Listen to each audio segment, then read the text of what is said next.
A Bíblia Nossa de Cada Dia está começando agora e nós vamos meditar em Salmo de número 3. Tenho aqui minha xícara de chá e meu copo de água. Vou arrumar minha coluna aqui, espero que você arrume também, arrume essa postura e vamos meditar na palavra do Senhor. Bom, Salmo de número 3, ele pode ser classificado como um salmo histórico, porque ele vai relatar um momento da história, da vida de Davi, mas também ele pode ser considerado um salmo de lamento. Porque Davi, ele vai orar ao Senhor, lamentar o seu problema e ele vai fazer um pedido, ele vai fazer uma petição individual. Então, de acordo com o autor que você segue ou em qual Bíblia de estudo você está se baseando, eles vão classificar esse salmo de uma das duas maneiras, mas cabe totalmente. Segunda coisa que eu quero destacar para vocês é que essa nota que aparece logo abaixo da escrita Salmo 3, ela é uma nota que consta no cânone da Bíblia hebraica. Então, nós podemos confiar nessa nota como sendo algo santo, algo separado por Deus aí através das épocas, para que a gente saiba a que se refere. Dessa maneira, conseguimos localizar na história de Davi em qual momento foi que se deu a escrita desse salmo. Qual era a situação que Davi estava vivendo? E eu quero te dizer que Davi estava vivendo um momento bem amargo da vida dele, né? Se você gosta de fazer anotações na sua Bíblia, anote aí, 2 Samuel capítulo 15. Bom, Davi havia sido traído, né, pelo seu filho Absalão. Davi era rei, Absalão era um dos seus filhos. Se você voltar alguns capítulos aí de 2 Samuel, você vai ver que Absalão nutriu no seu coração uma amargura por conta das atitudes de um dos seus irmãos, Amnon, o que ele fez com a sua irmã Tamar. Talvez até mesmo o fato de Davi não ter tomado as atitudes que Absalão julgava em seu coração que o pai deveria ter tomado. Não sei. Mas o que a Bíblia vai mostrar para nós é que Absalão estava ofendido.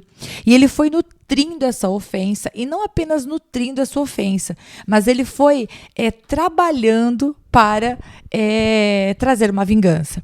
Quando nós vemos lá no capítulo 15 de 2 Samuel, no verso 6, diz assim, ó: desta maneira fazia Absalão a todo Israel que vinha ao rei para juízo, e assim ele furtava o coração dos homens de Israel. Então ele foi roubando o coração das pessoas, ficando entre o rei e elas. Ele ficava ali na porta da cidade e ele cumprimentava as pessoas, e ele as ouvia, e ele era carismático, ele era gentil, ele falava, quem me dera, né? Verso 4, se eu fosse juiz na terra, todo o povo veria a mim e eu poderia ouvi-los, porque hoje não tem ninguém que escute vocês. Então Absalão foi ardilosamente preparando o golpe, né? Ele foi preparando a sua vingança. E essa vingança aconteceu. Davi era rei, mas Absalão, ele tomou o poder e Davi precisou fugir do seu palácio. Se você gosta de fazer anotações, 2 Samuel capítulo 15, verso 30, vai dizer que Davi, ele deixou o palácio com a cabeça coberta, descalço e chorando.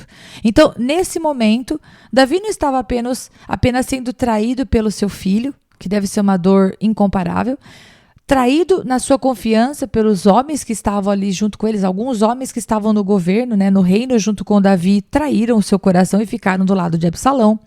Mas além do que, naquele momento, Davi estava perdendo o trono, a autoridade, o conforto, as condições de poder, né, de decisão, enfim. Davi foi deixado sem nada, sem chão, poderia ser uma boa palavra. Mas isso do ponto de vista humano. Porque a gente vai ver no Salmo de número 3 que para Davi ele não estava sem chão, né? Ele sabia quem era a rocha firme dele. Então, vamos seguir aqui na leitura e eu vou fazendo algumas pausas para a gente meditar. Combinado? Vamos lá então. Eu vou ler o versículo 1 e o versículo 2. Senhor, muitos são os meus adversários, muitos se rebelam contra mim. Verso 2, são muitos os que dizem a meu respeito, Deus nunca o salvará. Bem, deixa eu dizer uma coisa para você. Verso 1, Davi vai dizer para a gente que ele estava em minoria, né? Muitos eram os seus adversários. É como se ele pintasse para nós um quadro dizendo, os que estão do lado de lá são mais numerosos do que os que estão do lado de cá. E no verso 2 ele vai dizer assim, pessoas estão falando a meu respeito. E o que as pessoas estão falando? Na versão da NVI, Deus nunca o salvará. Na versão revista atualizada ou na revista corrigida, não há salvação para ele em Deus. Bom, não importa qual seja a tradução, as duas falas dizem a mesma coisa. As pessoas estavam desacreditando Davi em relação ao que Deus poderia fazer para ajudá-lo. E eu vou dizer para vocês, eu não sei qual é a situação pior. A do versículo 1, em que você está na minoria, ou a do versículo 2, em que o que você escuta é que Deus não vai fazer nada a respeito daquilo que você está passando. Bom, nas duas situações, que coisa terrível para nossa alma, né? Quando nossa alma se sente assim, em minoria ou sem a ajuda de Deus. Agora, ele vai dizer para nós que, embora as pessoas dissessem isso a respeito dele, embora fosse maioria os que estavam contra ele, o seu coração sabia que tudo ia ficar bem, porque ele estava confiando em Deus. E observe aqui, ele escreve esse salmo quando ele fugiu de Absalão. Ele não escreve esse salmo quando ele já estava de volta no trono, maravilhoso, tendo vencido a batalha e recuperado o reino. Veja que Davi nos traz uma lição aqui, né? No meio do furacão, ele conseguiu encontrar paz em Deus. Então, antes de eu passar para o versículo 3, se você está acompanhando pela revista atualizada, pela revista corrigida, aparece uma palavrinha aí que é selar, e eu mencionei ela para começo de conversa. Se você estiver na NVI, aparece a palavrinha pausa. Ok? E se você estiver na revista atualizada, não aparece nada, porque eles retiraram essa anotação da Bíblia original, de onde veio as traduções. E o que significa o tal do selar? Bem, poderia significar três coisas, basicamente. Eu vou ficar com a posição oferecida pelo livro que eu estou seguindo, porque faz muito sentido. Eles dizem que poderia ser um interlúdio ou uma mudança de acompanhamento musical. Eu quero que você se lembre que os salmos são canções, não são poemas para adoração. E o que é interlúdio? Não sei se para você essa palavra é difícil. Eu pensei, deixa eu trazer o significado para que ninguém tenha dúvida.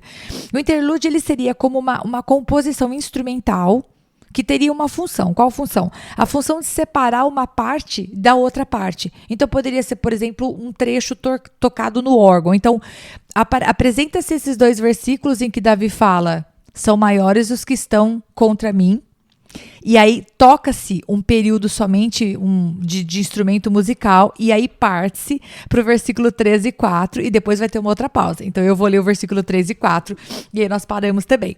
Versículo 3. Mas tu, Senhor, e as palavras aqui, Senhor, nesse salmo, pessoal, são todas Iavé, ok? Iavé. Então, mas tu, Senhor, és o escudo que me protege. És a minha glória que me fazes andar de cabeça erguida. Ao Senhor clamo em alta voz, e do seu santo monte ele me responde. Para aqui que nós temos muita coisa para falar. Primeiro, ele vai dizer: Deus, o Senhor é o meu escudo. Contra todas essas flechadas que vêm contra mim, sejam as flechadas dos exércitos, ou sejam as línguas malditas dizendo que Deus não vai fazer nada por mim, o Senhor é o meu escudo, o Senhor é a minha proteção. E ele vai dizer: o Senhor é a minha glória. E quando fala glória aqui, eu quero que vocês entendam. Olha só, Deus era a glória dele porque Davi entendia que era uma honra poder servir a Deus. O fato de Davi estar no trono era significado de que Deus o havia posto lá. E se Deus resolvesse tirá-lo, Davi diria: ok, foi uma honra, o Senhor é a minha glória. Mas a segunda coisa vem também do fato de que Davi estava declarando: eu não preciso de homens para me dar glória, a minha glória vem de ti. Então, se Davi estivesse no trono, glória a Deus por isso. O Senhor estaria, vamos dizer assim, coroando a sua cabeça com glória. Ele seria a glória de Davi. E se Davi não fosse mais ocupar o trono, também. Acho que é aquela ideia de Paulo, né? Eu sei estar contente no pouco e eu sei estar contente no muito, né? É nós estarmos felizes, quer estejamos no alto da montanha, né? Gozando o melhor momento da nossa vida, ou quer estejamos no vale em que estamos enfermos por alguma situação, em que estamos tristes por uma resposta que ainda não veio, em que estamos lutando com uma situação de saúde ou financeira, é saber que a nossa glória está no Senhor, vem dele. E aí, esse final de versículo, né, que fala: e me fazes andar de cabeça erguida, lembre lá de 2 Samuel 15:30. Ele saiu de cabeça coberta, descalço e chorando. Mas quem é que tem mantido a cabeça dele erguida? Quem é que tem sustentado a confiança dele? É o Senhor. Então, que Deus, em nome de Jesus, levante a sua cabeça nesse dia, caso você esteja se sentindo como Davi, de cabeça baixa, minoria, sem respostas, né? Entristecido, com uma quantidade de inimigos maior do que você é capaz de enfrentar.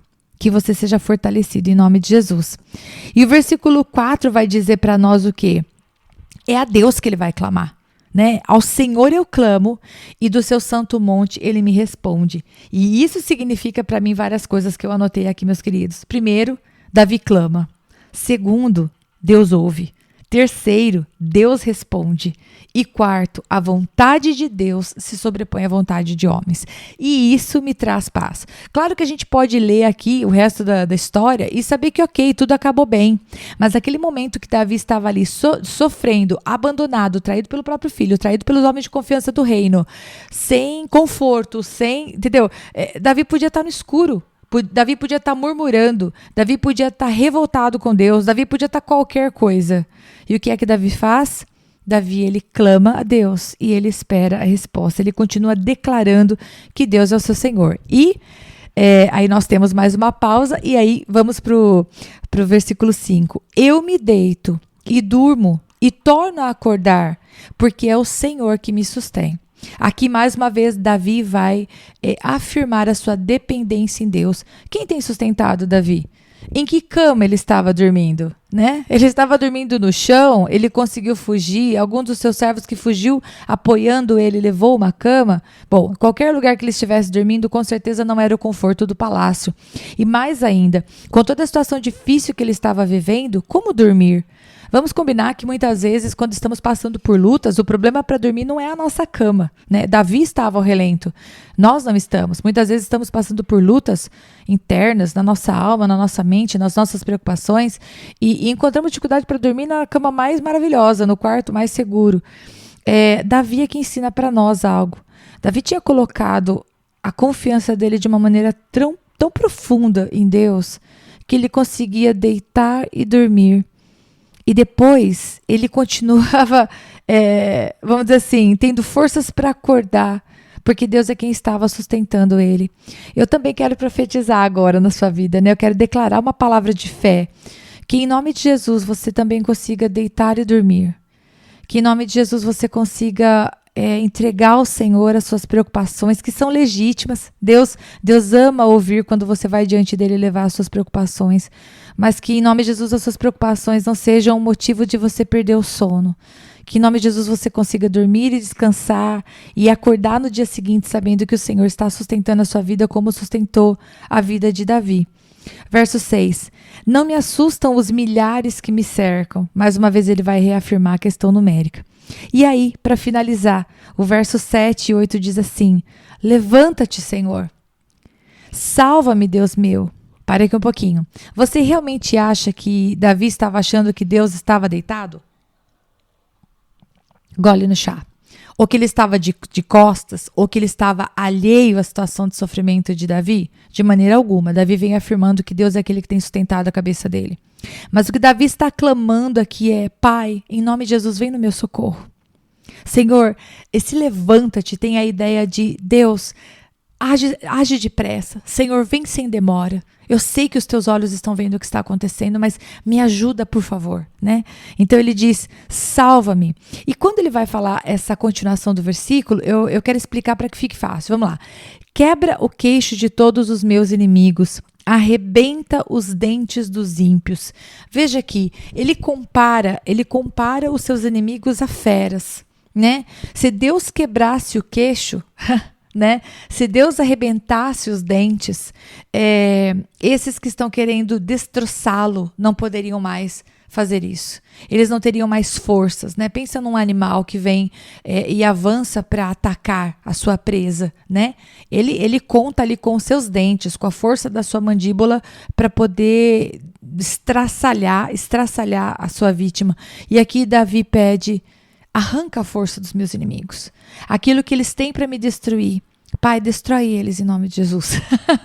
Agora esse nome de Jesus é por minha conta, né? Ele está pedindo ajuda. Ajuda que eu e você podemos pedir. Nós podemos pedir: Pai, em nome de Jesus, destrói a força daqueles que têm se levantado contra mim.